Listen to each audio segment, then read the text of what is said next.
de cardiopatía isquémica, ¿verdad? Ok, entonces déjenme compartir. Porque es que en los demás grupos ya prácticamente la terminamos, pero déjenme ver. Ok, bueno, pues entonces vamos a empezar. Entonces no alcanzamos a ver nada, ¿verdad? Esta de plano no la empezamos. Ok, bueno, pues voy a hablar en general. Aquí lo que más nos va a entretener un poquito, pues va a ser la fisiopatología. Pues, ¿qué es la cardiopatía isquémica? Bueno, es aquella en la cual el aporte de oxígeno que requiere el corazón para trabajar de forma adecuada, pues no es suficiente. Es decir, tenemos poco aporte de oxígeno y mucha demanda. El corazón necesita cierta cantidad para poder realizar sus funciones de forma normal y en estos casos pues no va a ser así, no lo va a estar recibiendo, lo va a requerir pero no lo va a recibir y esto puede llegar a ser por diferentes factores. La mayoría de ellos, que como el nombre de la patología lo dice, van a causar isquemia, van a hacer que ese aporte no llegue y el 90% de las veces va a ser por la aterosclerosis, por esa placa que nos va a generar obstrucción y no nos va a permitir que pueda fluir de forma regular. Vamos a tener aquellos casos en los cuales no nada más por esclerosis se dé, sino que sean ocasionados por un vasoespasmo. Y ese vasoespasmo de las coronarias puede llegar a ser por la utilización de drogas como la cocaína, puede ser porque el paciente tenga alguna anomalía estructural de forma congénita en el cual las arterias coronarias tengan el diámetro de la luz reducido, puede ser que tengan alguna anomalía en la cual tengan una hiperplasia del endotelio y eso haga que se genere también una reducción de la luz. Puede ser en pacientes que tengan alguna hipertrofia de la pared, ya sea del ventrículo o de la aurícula, y que esa hipertrofia esté generando, digamos, una compresión hacia las arterias o las ramas de las arterias coronarias que van a pasar, digamos, entre las fibras de esa pared. Entonces, ese engrosamiento a veces, digamos, funciona como si fuera una capa que está atrapando a esa rama de la arteria y pues la comprime con cada dilatación que haya a nivel del corazón. Entonces, esas son muchas de las posibles causas que podemos llegar a encontrar como causantes de un cuadro isquémico. Pero bien dijimos, 90% aterosclerosis y en el otro 10% uso de cocaína, anomalías estructurales y la angina de Prinzmetal, que la angina de Prinzmetal también va a ser por un vasoespasmo coronario y lo vamos a ver en personas, sobre todo hombres jóvenes. Y va a estar muy relacionado al uso de bebidas energéticas, sobre todo, suplementos alimenticios que utilizan sobre todo cuando van, por ejemplo, como al gimnasio y que se quieren poner acá bien, ya saben, muy bien, empiezan a consumir diferentes productos y la mayoría de esos productos energéticos pueden ocasionar ese vasoespasmo. Como les dije, lo que va a ocurrir aquí es un desequilibrio entre la cantidad de oxígeno que el corazón necesita y lo que le llega. Ahí va a haber ese desequilibrio. El corazón dice, necesito más, y el cuerpo no se lo manda, porque no puede, porque está obstruido. Vamos a verlo principalmente en varones. Las estadísticas nos indican que lo vemos más frecuente en ellos. La edad promedio va de los 40 en adelante y eso tiene relación, ¿por qué? Porque decíamos que en la cuestión de la aterosclerosis, el grupo de edad donde se empieza a manifestar un problema por la placa es alrededor de los 40. Por eso es que es el mismo grupo de edad. Los que no entran dentro de este 90%, pues la edad es variable. Ahí va a cambiar y pues no son los típicos que vamos a ver. Como comentábamos, lo primero que vamos a ver en ese 90% es que la obstrucción que la placa me puede dar es lo que me va a generar que la luz de la arteria se cierre, se bloquee y entonces no haya flujo suficiente. Cuando tenemos, como en este caso, en el cual está la placa, pero todavía hay un tramo de la luz por el cual el flujo logra atravesar, generalmente se da en un proceso que es crónico. Poco a poco, durante nuestra vida, esto va ocurriendo. Entonces, cuando esto está pasando y el riego es insuficiente, hay veces que pues el mismo cuerpo empieza a generar redes colaterales para suplir esta cantidad de sangre que no le está llegando. Pero eso es de forma crónica. De forma aguda, vamos a ver que así como tenemos esa placa que me está obstruyendo la luz, si en este caso la placa es una inestable, ¿se acuerdan esa que decíamos que tiene la capa fibrosa más delgada? Se puede llegar a erosionar o se puede llegar a romper. Entonces, si se rompe, se va a formar un trombo para tratar de reparar esa ruptura o esa erosión. Imagínense si esta fuera esa arteria y aquí tenemos un accidente de placa, la erosión o la ruptura, y viene el trombo que va a reparar. ¿Qué va a pasar con la luz? Se va a obstruir totalmente. ¿Por qué? Porque el trombo va a generar ese tapón, digamos, y ya no va a fluir completamente la sangre. Ahí tenemos un cuadro de isquemia aguda, ¿sí? Fue algo que se formó de súbito, en este caso por la formación de una ruptura de placa. Esa es una de las formas en las que, como decíamos, en el 90% pues va a ocurrir. Los factores, bueno, pues son prácticamente los mismos que van a tener que ver con la génesis de la aterosclerosis. Recordemos que pues este va a ser el principal factor por el cual se desarrolla una cardiopatía isquémica. Y pues son los mismos, ¿no? Vamos a tener que si hay antecedentes en la familia, pues es mucho más probable que podamos desarrollar este cuadro de cardiopatía isquémica si tenemos en el grupo de edad que va a ser arriba de los 40 años en los hombres y las mujeres después de la menopausia, pues entramos en este grupo. Los modificables pues son aquellos que nosotros podemos controlar a través de dieta, fármacos o eliminar los hábitos como el consumo de alcohol y de tabaco. Aparte de eso, pues tenemos lo que son factores de riesgo, que vienen siendo lo que es la obesidad, el sedentarismo, el estrés y evidentemente va a ser cualquier dislipidemia que nosotros podamos presentar.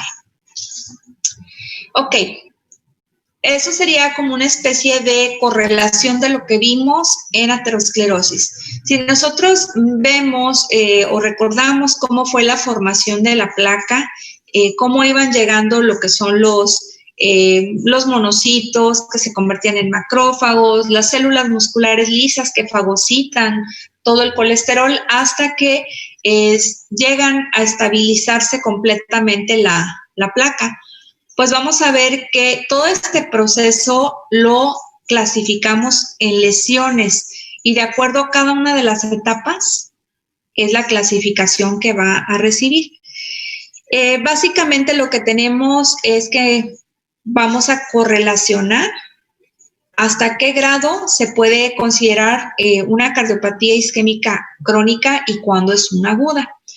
Vemos que en las etapas tempranas en las cuales se está formando la placa, se están formando todo este proceso, los depósitos, que se forma esa capa fibrosa y se encapsula, pues lleva muchos años, desde que estamos chiquititos, que se va acumulando hasta que somos adultos. Entonces es un proceso largo, evolutivo, crónico.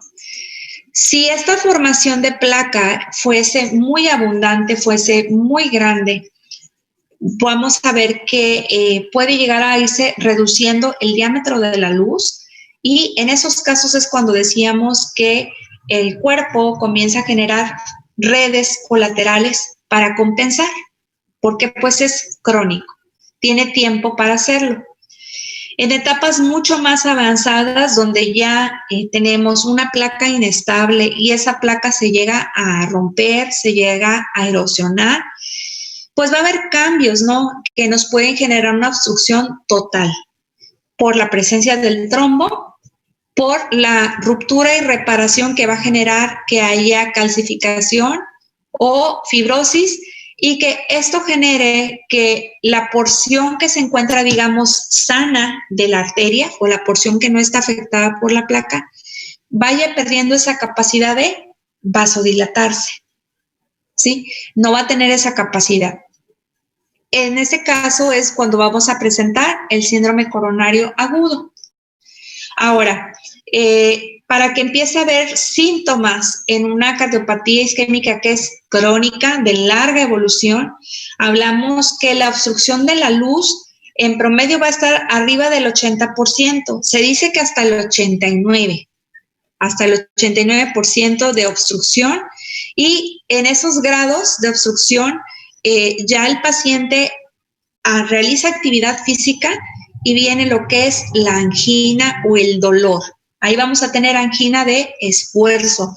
Es aquel paciente que se encuentra asintomático, sin ningún problema aparente, y comienza a lo mejor a caminar, a hacer actividad física, y después de realizarla, de repente dice, cuando yo hago ejercicio, cuando corro, camino, quiero subir escaleras, me empieza a dar ese dolor como intenso que me hace que me detenga. Si paro de correr, si paro de subir escaleras o paro de hacer lo que estoy haciendo, poquito a poco ese dolor se me va desapareciendo. Esa es una angina que se desencadena con el esfuerzo y es en la crónica. Ahora, cuando sobrepasa ese 89% y hablamos del 90% de la obstrucción o más, que sería el 100%, es cuando se presenta la angina o la obstrucción, pero de forma aguda. Y bien dije ahorita, eso es cuando hay una erosión o ruptura de la placa. Y en estos casos, el paciente puede estar incluso sin realizar actividad física y de inicio súbito presentarse la angina, ¿sí? Ok, ahora, decíamos que hay crónica y hay aguda. En el caso de lo que es la etapa o la presentación aguda, que es la que decíamos que se obstruye más allá del 90% de la luz, pueden ocurrir dos cosas. Puede ser que ante la presencia de la placa inestable, esta capa fibrosa se erosione o se rompa, que es lo que comentábamos. Si hay una erosión, se va a reparar con depósitos de plaqueta que se van a unir directamente a la colágena que se encuentra en la íntima, y pues evidentemente se desencadena toda la cascada de coagulación, ¿verdad?, para poder formar el trombo y reparar. Pero como una erosión es una lesión, digamos, mínima, se dice que predominantemente en la erosión vamos a tener en su mayoría plaquetas. Y si fuera una ruptura de placa, en lugar de tener más plaquetas, vamos a tener abundancia de fibrina. También hay plaquetas, por supuesto, pero va a ser mucho más fibrina que plaquetas. Entonces, vamos a ver que electrocardiográficamente hablando, si nosotros vemos el trazo, vamos a ver que cuando hay una erosión de placa que nos habla, como les decía, de una obstrucción parcial, porque pues es una pequeña lesión, entonces en ese caso el trombo, que es predominantemente de plaquetas, me va a generar que yo tenga un infradesnivel en el ST. Si nosotros vemos el electrocardiograma y recordamos, si es que estuvimos presentes el sábado, que yo creo que sí la mayoría, recordamos que las ondas tienden a tener una línea sobre la cual se van a trazar. Y decíamos que tenemos nuestro complejo QRS, Y enseguida tenemos la onda T. La onda T debería de encontrarse sobre mi línea, sobre mi eje isoeléctrico. Y es una onda que tiende a ser una deflexión positiva, es decir, está sobre la línea y que tiende a ser redondeada. No es picuda. Si es picuda es una alteración. Si está invertida es una alteración. Si no está sobre ese eje, también es una alteración. Aquí entonces estamos viendo que mi segmento ST va a estar por debajo de esa línea imaginaria o esa línea que se encuentra en el trazo. Por el otro lado, si tenemos una obstrucción prácticamente total, acuérdense que en ambas es del 90% más. Si aquí hubo ruptura de la placa y se obstruyó totalmente por la formación del trombo, entonces el dato que nos va a dar a través del electrocardiograma es que el segmento ST va a elevarse. Lo vamos a ver igual si vemos la línea. Esto va a estar por encima, es un supradesnivel, va a estar elevado. Eso es lo primero que nosotros vamos a ver. Después de que nosotros veamos estos cambios electrocardiográficos y los relacionemos con las enzimas cardíacas, pues ya vamos a ir buscando la presencia de ondas Q o necrosis. Pero eso ahorita lo vamos a ver. Ok, dentro de todo el proceso que va a estar ocurriendo desde que inicia la isquemia, pues va a empezar a ver lo que es una disminución de la perfusión. Al haber esa hipoxia, va a haber cambios en el metabolismo de la fibra miocárdica que van a ir alterando la función diastólica y después la función sistólica. Si nosotros vemos la cascada isquémica, veremos que hasta que hay afectaciones de la alteración sistólica es cuando vamos a empezar a ver datos que muestran estas alteraciones en el electrocardiograma. Antes de llegar a esta fase, probablemente el electrocardiograma, lo más seguro es que nos va a salir normal y solamente vamos a tener el cuadro clínico en el paciente. Dentro de todo este evento isquémico hay dos situaciones que tenemos que recordar. Es que el miocardio, como no está recibiendo suficiente cantidad de oxígeno para llevar a cabo sus funciones normales, entra en un estado en el cual trata de ahorrar energía, trata de no realizar su trabajo como debería de hacerlo para que con el oxígeno que hay disponible pueda mantener sus funciones basales o mínimas y pueda sobrevivir el mayor tiempo posible. Cuando ocurre esto, vamos a ver lo que conocemos como miocardio hibernante. El miocardio hibernante va a suceder cuando tenemos un cuadro de isquemia crónica. Empieza a llegar a esa etapa en la que el aporte ya no es suficiente, entra en estado de hibernación, pero es un miocardio que está viable. Es un miocardio que no está necrótico y que durante todo este tiempo que está hibernando, pues empieza, como les digo, a reducir todas esas funciones y se queda así hasta que el paciente logra mejorar su condición y tener mejor aporte de oxígeno. Se puede estimular ese miocardio a través de las pruebas de estrés para que vuelva a retomar su funcionalidad y vuelva a salir de ese estado en el que se encuentra hibernando. Otro de los efectos que puede llegar a tener el miocardio es que entra en una etapa que se le conoce como miocardio aturdido.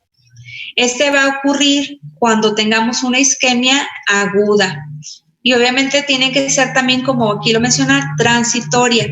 En este caso, también va a disminuir sus funciones, va a empezar a disminuir su capacidad de contraerse también para ahorrar energía, para ahorrar consumo de oxígeno, pero como este ocurre en una etapa aguda, si nosotros no reperfundimos al paciente, es decir, no reparamos este punto, no le estamos dando el aporte de oxígeno, este miocardio aturdido puede llegar a evolucionar más adelante a un tejido necrótico. Ok, ahora en cuanto a lo que es la circulación, vamos a ver que la principal arteria que se nos va a afectar es la coronaria izquierda. Esa es la que nos va a afectar con la isquemia principalmente, y sus ramas que se ven afectadas, creo que en primer lugar es la circunfleja y después la descendente anterior.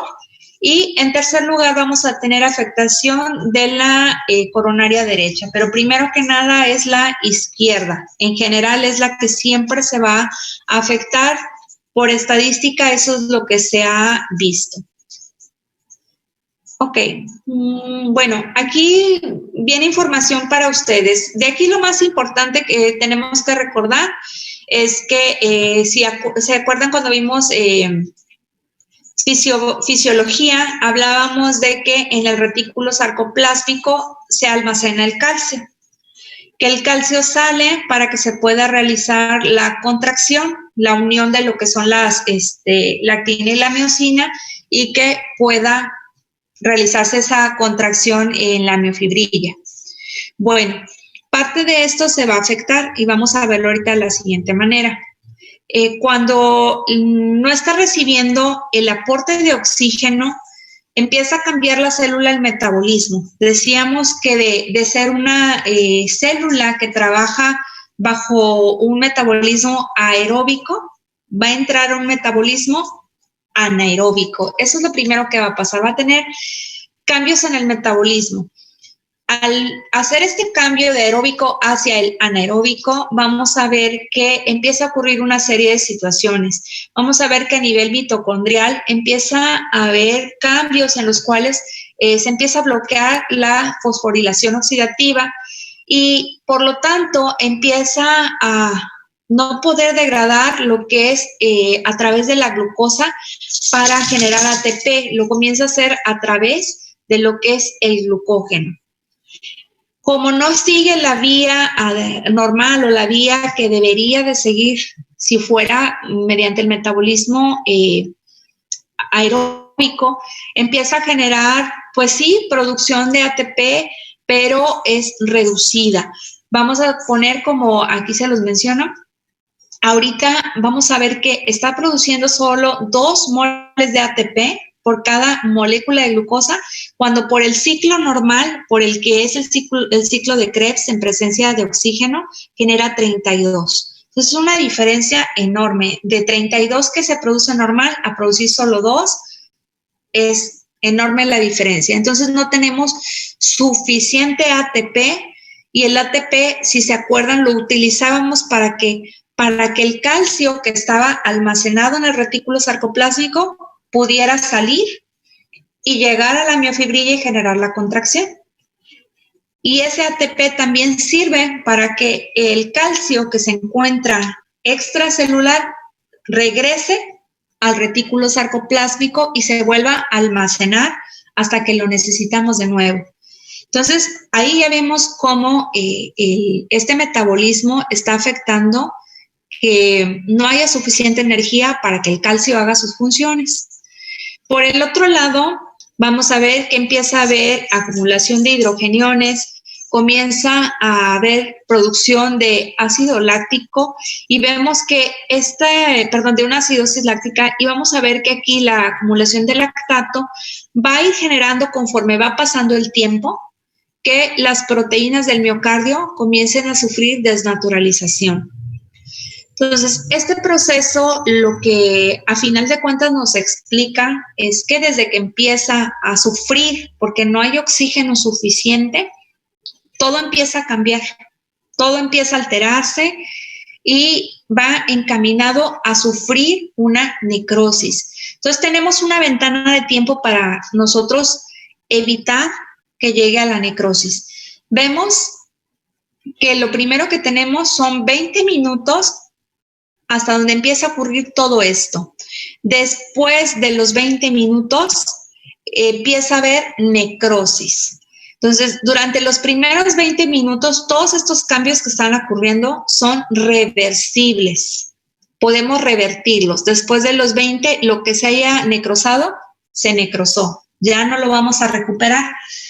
Tenemos entonces una ventana que va a ser como un máximo entre 1 hora o 2 horas, dependiendo del paciente, depende de qué enfermedades subyacentes tenga, depende qué grado de obstrucción haya tenido, qué arteria se haya afectado, qué porción se está necrosando.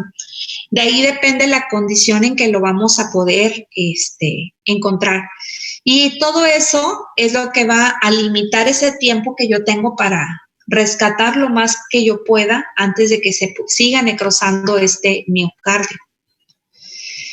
Ahora, vemos que también, así como se afecta la función de la célula, también se va a afectar el trabajo mecánico que va a realizar. Y vemos que, pues bueno, no está habiendo suficiente ATP, está habiendo desnaturalización de proteínas y se está generando toda esta producción, como decíamos, de la acidosis láctica, los hidrogeniones. ¿Qué va a ocurrir? Pues que estos van a interactuar directamente con el calcio. En el caso de los hidrogeniones, estos van a comenzar a competir por los receptores del calcio van a llegar y van a ocupar. ¿Y qué va a ocurrir con eso? Que al momento que ocupan precisamente esos receptores, entonces el calcio no se va a poder liberar. ¿Qué va a ocurrir como primera instancia? Que si no tenemos suficiente calcio para que se lleve a cabo la función, pues no hay contracción, ¿verdad? Entonces, ¿qué empieza a haber con la contracción? Empieza a disminuirse. Ese es el primer cambio que vamos a tener. Por el otro lado, vemos que así como el calcio no se puede liberar del retículo sarcoplásmico, pues el calcio que ya está afuera tampoco puede regresar a su lugar de origen para almacenarse. Entonces, ese que se encuentra ahí afuera, el que ya está actuando sobre la actina y la miosina, como no puede regresar tampoco a su lugar, ¿qué va a hacer? Va a prolongar los tiempos de la contracción isovolumétrica que va a ocurrir y al generar esos cambios va a hacer que no se pueda relajar en el ciclo como debería de ser, porque está prolongando ese tiempo. Entonces vemos cómo el calcio juega un papel muy importante a favor y en contra, porque por un lado, dices, disminuye la contractilidad, no puede contraerse como debe, y por el otro, la presencia del calcio que se encuentra por ahí todavía, pues tampoco permite que se pueda relajar. Entonces nos está afectando ahora la diástole. Ok, entonces en la fisiopatología ya vimos ahora sí cómo el metabolismo anaeróbico afecta principalmente lo que es la producción de energía y eso directamente afecta la interacción del calcio en el potencial de acción y repercute principalmente en la diástole y que por eso vemos en la cascada isquémica que es la primera afectación que va a tener, la afectación de la diástole.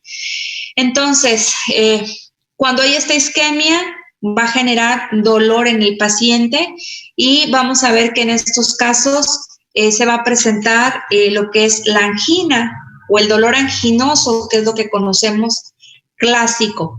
Este dolor clásico que va a presentar el paciente es ese dolor retroesternal intenso que puede llegarse a irradiar hacia la zona del maxilar inferior, puede irradiarse hacia la zona de los hombros, puede referirse incluso a que se refiera hacia lo que son los brazos, en especial a la zona de las muñecas, y que generen estos pacientes una sensación como de opresión y como de atadura de la intensidad que están sintiendo.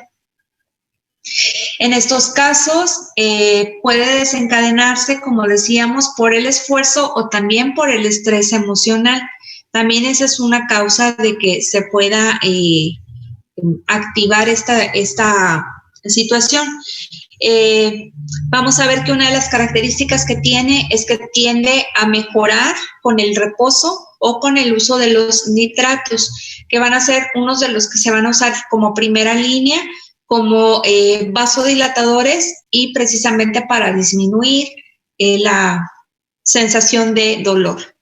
Eso es en cuanto al dolor típico. Ahora, vamos a tener pacientes que no entran en la clasificación típica. Son aquellos pacientes que tienen alguna neuropatía. Pueden ser pacientes con diabetes, pacientes en la tercera edad o mujeres embarazadas. Estos tres tipos de pacientes van a presentar el dolor anginoso de una forma atípica. Ellos tienden a referirlo como una sensación de malestar estomacal, es decir, van a tener una disfagia, pero no la van a saber muchas de las veces describir, porque va a ser muy inespecífico. Pueden referir desde un malestar, desde una sensación como se dice coloquialmente, de como que tienen el estómago revuelto, como que sienten una sensación de plenitud, pero no te saben describir exactamente qué. Entonces, lo primero es disfagia. Y junto con eso presentan algún otro cuadro adrenérgico, puede ser diaforesis, puede ser junto con esto disnea, sensación de mareo o desvanecimiento, un síncope como tal, o incluso lo que es el singulto, lo que es el hipo, también esto lo pueden presentar. Entonces, ¿yo cómo voy a clasificarlo? Si tengo un paciente que entra dentro de las tres principales que se conocen, que es la diabetes, tercera edad o embarazo, entonces yo tengo que ver que aparte de esta sensación de disfagia, cumpla con alguno otro más de estos que se encuentran en esta lista para yo poderlo clasificar. Y esos pacientes, pues son pacientes que puedan ser probables que estén pasando por un síndrome isquémico. Entonces, en ellos yo tengo la obligación de realizar el estudio electrocardiográfico, de solicitar enzimas cardíacas para confirmar o descartar. Hay muchas clasificaciones que nos van a ayudar a correlacionar cada una de ellas con los diferentes estados que están pasando durante lo que es el síndrome coronario agudo. Uno de ellos es la clasificación de Chávez y en esta vamos a ver la insuficiencia coronaria parcial, relativa, y esta parcial va a ser aquella que está solamente en un segmento y en el cual todavía se encuentra en una etapa en la cual es reversible. Esa se correlaciona con lo que es la angina inestable que se desencadena con el esfuerzo, el dolor. La insuficiencia coronaria parcial absoluta, esa también va a ser localizada en un segmento, pero en el cual ya hay necrosis. Aquí ya el tejido miocárdico que ya se dañó, pues ya no podemos revertir ese daño. Este es el que se relaciona con lo que es el infarto agudo al miocardio.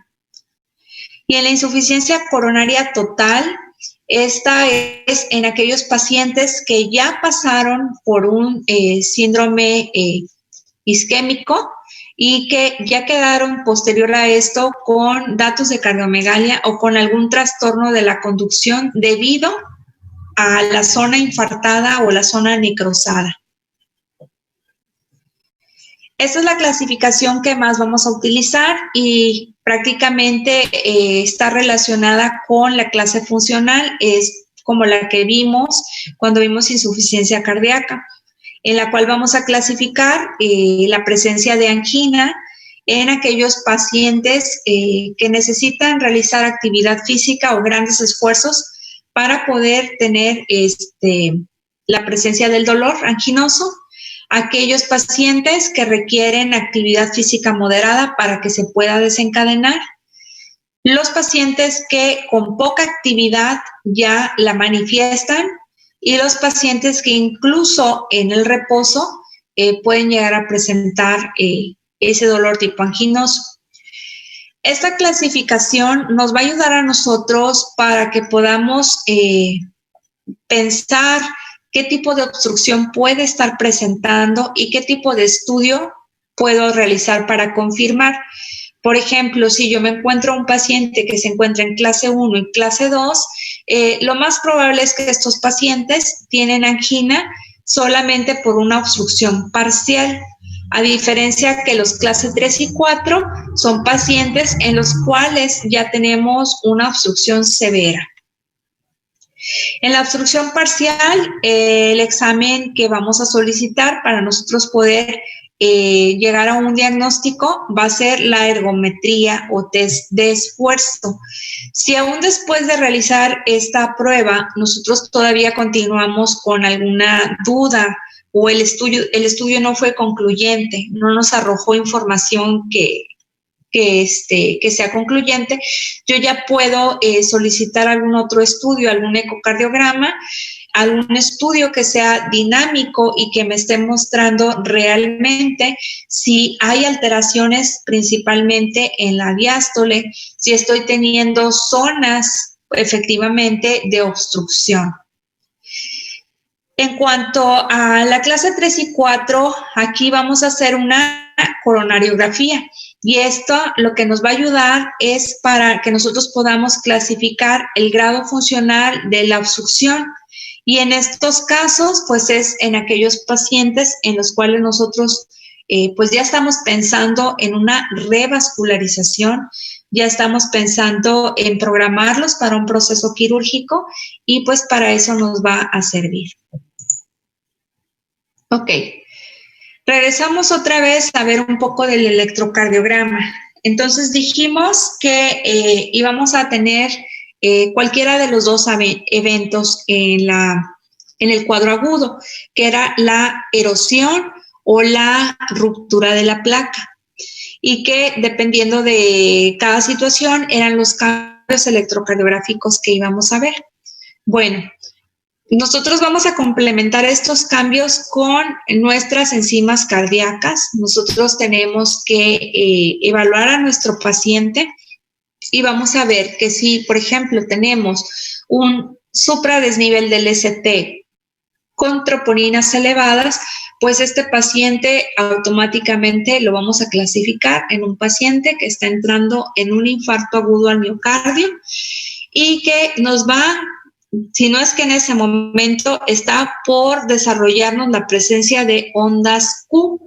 Es decir, en estos casos acuérdense que hay una obstrucción total y va a evolucionar si nosotros no actuamos a la etapa de necrosis. Entonces, este electrocardiograma con este supradesnivel es muy probable que en la siguiente toma que nosotros realicemos ya haya presencia de ondas Q.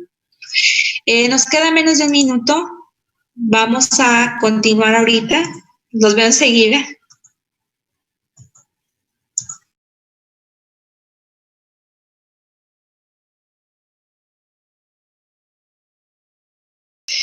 Ok, entonces comentábamos que si las troponinas se encuentran elevadas, así va a ser usualmente, pues quiere decir que ya está por indicarnos la presencia de las ondas Q, porque como aquí se los indiqué, las enzimas cardíacas, en especial cuando están elevadas, pues nos confirman la presencia ya de necrosis.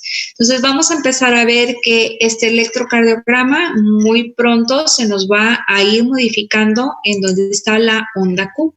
Si recordamos el trazo que estábamos viendo el sábado, veíamos que la onda Q pues efectivamente es una deflexión que es negativa, pero pues es una deflexión que es muy discreta. Desciende sobre la línea isoeléctrica, desciende muy levemente y enseguida sube para generar el complejo QRS.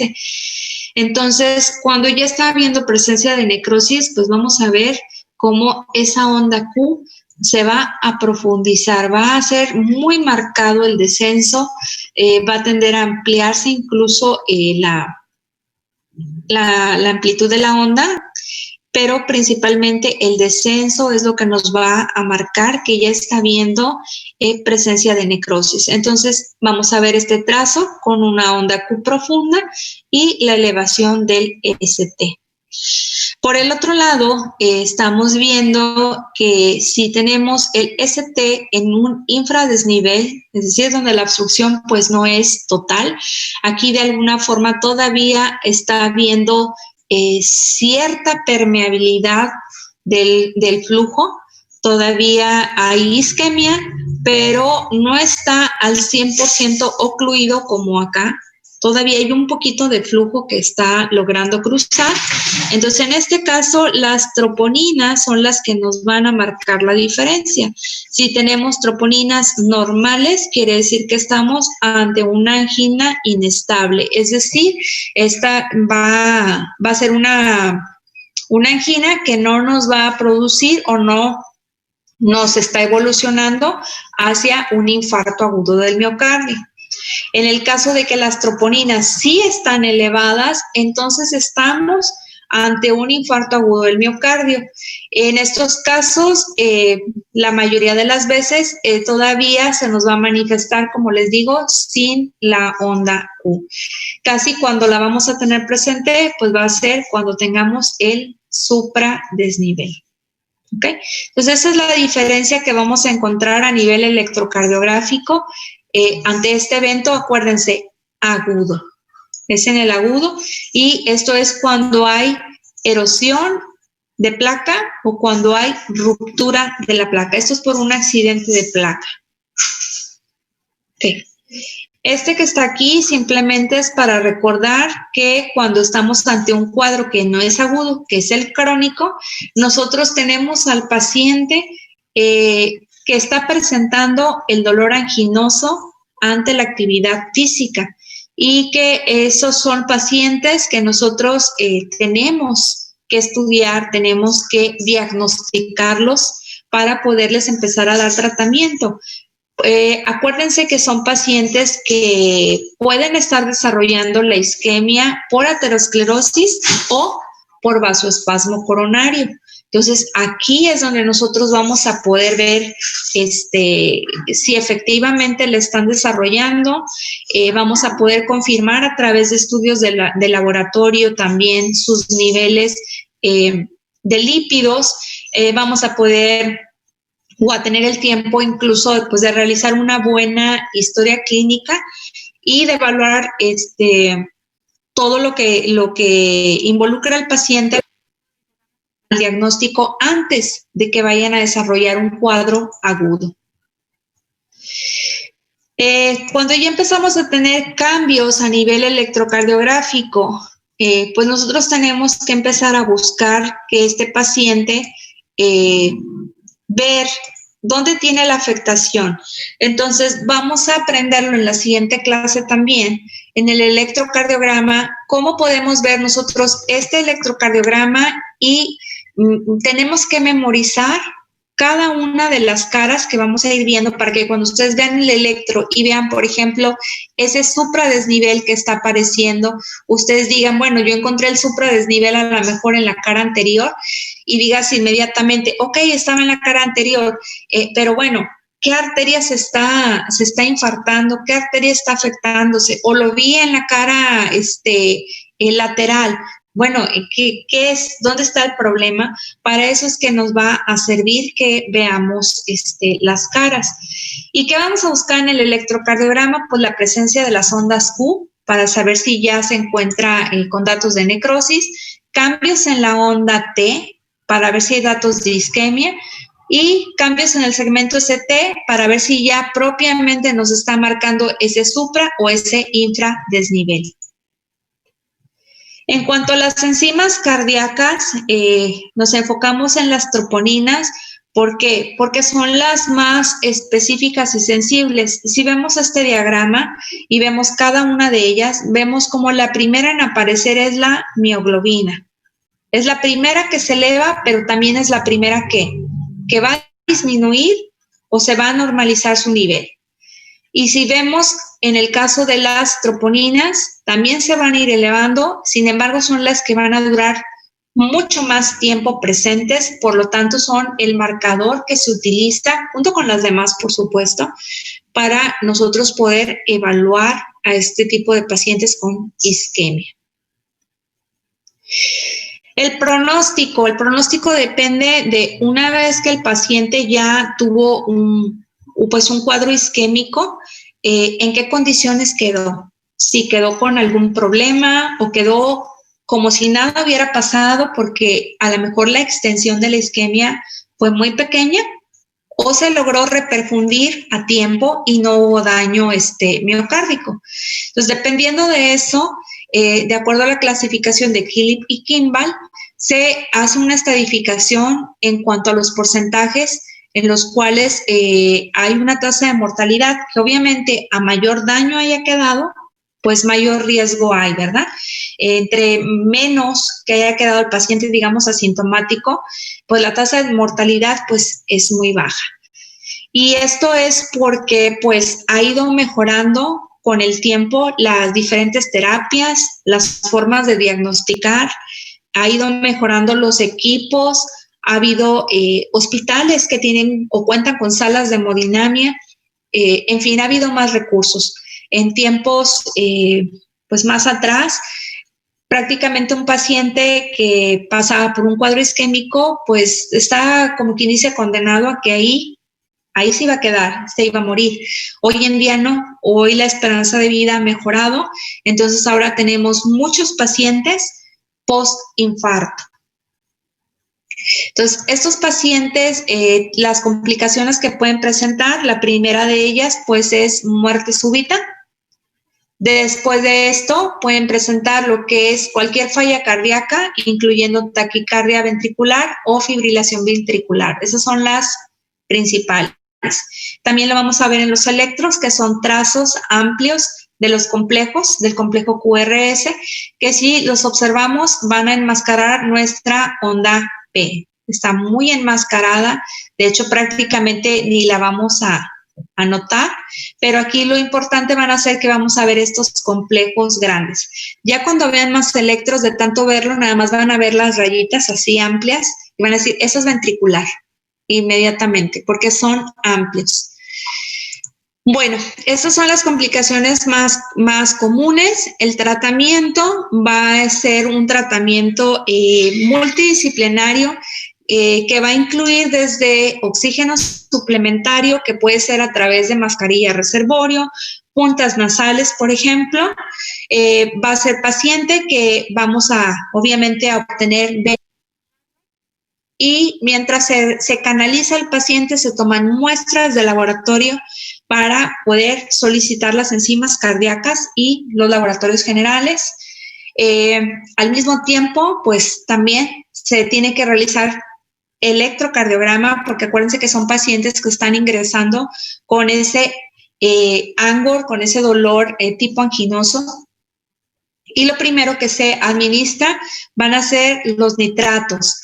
La mayoría de las veces se hace a través de la colocación del parche y lo que va a hacer el nitrato es ayudar a que ocurra mayor producción de óxido nítrico, que si recordamos a nivel endotelial lo que va a generar es que haya vasodilatación.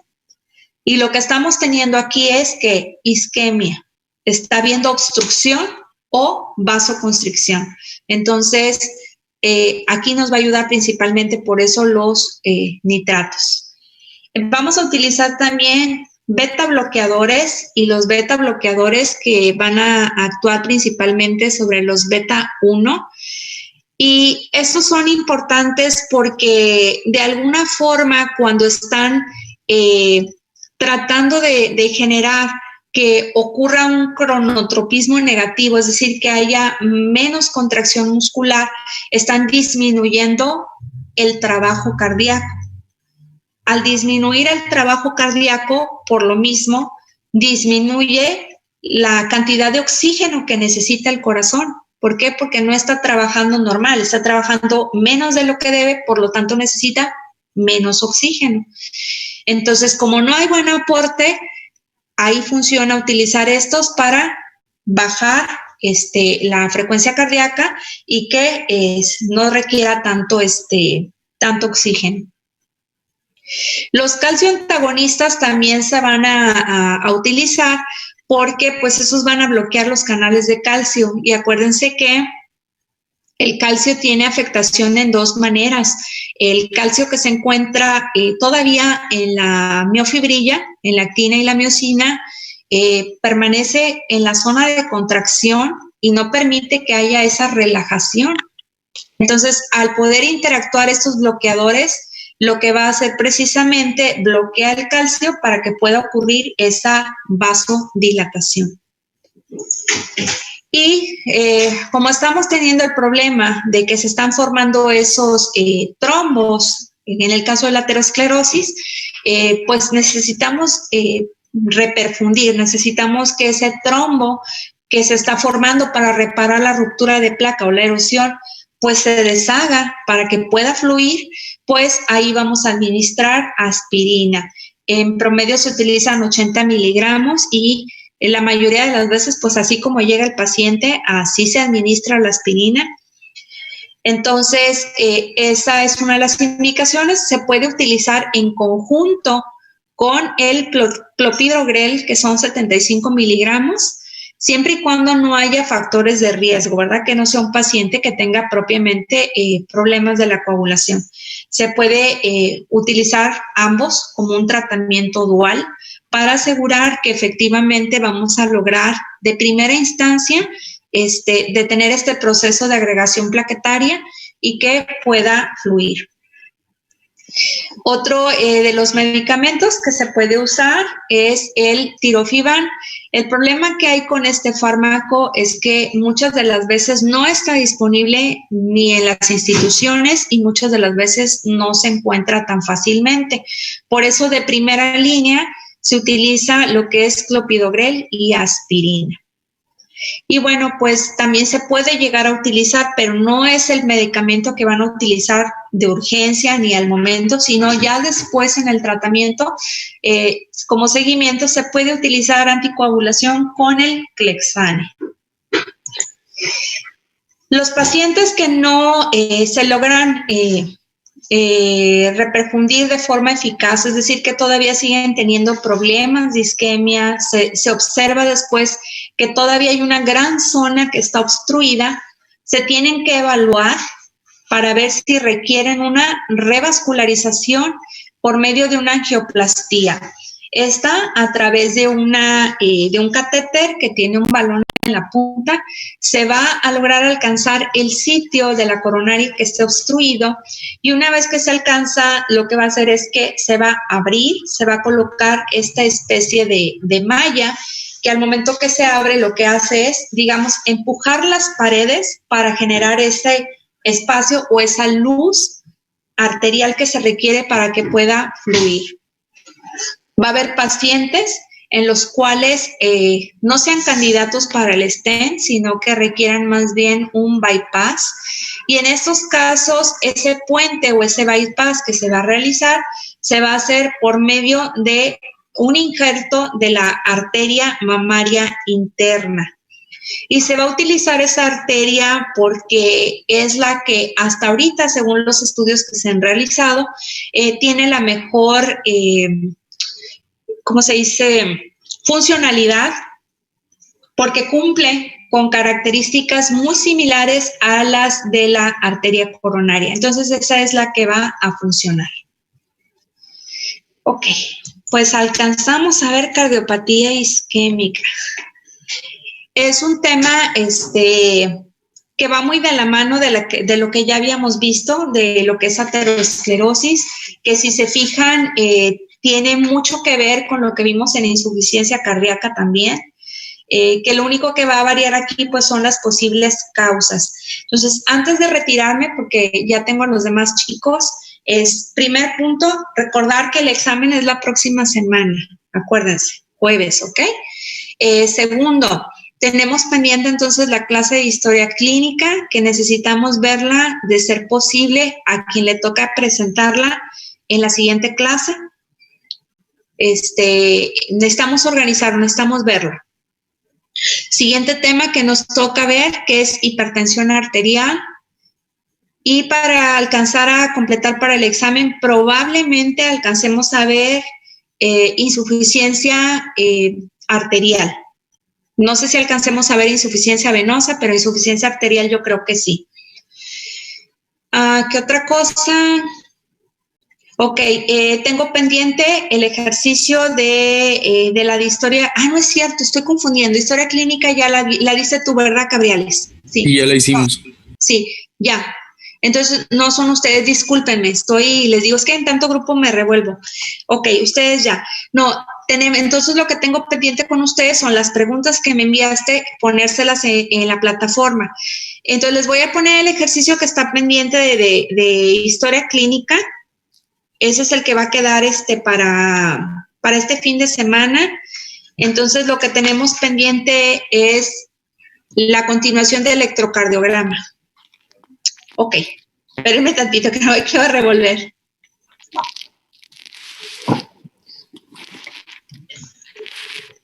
Ok, ya lo anoté. Ok, entonces, esa es la cuestión. Me da el pendiente nada más lo del examen, que es lo que necesito nada más que quedemos bien claros la hora en la que lo van a presentar, si sí lo van a dejar para el día jueves o lo van a modificar, para que me avisen con tiempo para yo programarlo. Y ¿qué más? Creo que pendientes son solo esos. Y antes de irme, en cuanto al tema que acabamos de ver, que recuerden que las causas, así como dijimos, 90% es aterosclerosis y en el otro 10% causas que ocasionan vasoespasmo, no obstrucción, vasoespasmo. Y dentro de esas causas es uso de cocaína, anomalías estructurales congénitas en las arterias, y el uso, por ejemplo, de bebidas energéticas en aquellos pacientes jóvenes que realizan actividad física, o sea, que se dedican al gimnasio, que es lo que les comentaba.